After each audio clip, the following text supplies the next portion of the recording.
এখানে কেউ যদি অন্য কোনো ভালোবাসার লোক থাকে তাদের আমার কোনো প্রয়োজন নেই।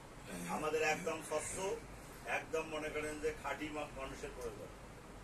যার কারণে আমাদের সামনে যে কাজগুলি আছে, আমাদের প্রতি মাসেই অর্থ সংগ্রহ করতে হবে, আমাদের আবার এককালীন বাজেটগুলো করতে হবে। এর কারণ হলো আমরা জনকল্যাণ কাজের দিকে ধাবিত হব বেশি বেশি। আমাদের এই কমিটির মাধ্যমে বিভিন্ন গরিব মানুষ, অসহায় মানুষ, রোগী মানুষ সবার কাছে আমাদেরকে যাইতে হবে। এদের কাছে যে আমাদেরকে তার সহযোগিতায় আমাদের হাত বাড়াইতে হবে।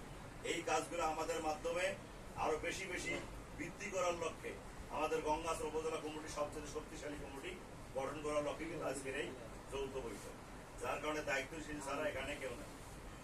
আমি এই বিষয়গুলো নিয়ে আপনাদের সবার মতামত নেব এবং আমাদের এখানে মেহমান আছেন, তারা আমাদের এই বাস্তবায়নটা করে দিয়ে যাবেন ইনশাআল্লাহ। এ পর্যায়ে সংক্ষিপ্ত আকারে বক্তব্য রাখবেন জাতীয় উলামা শাখা আইমা পরিষদ গঙ্গাচর উপজেলা শাখার সম্মানিত সেক্রেটারি ও লক্ষ্মীনারী ইউনিয়ন শাখার সম্মানিত সভাপতি হাফেজ মাওলানা আবু হানিফ ভাই।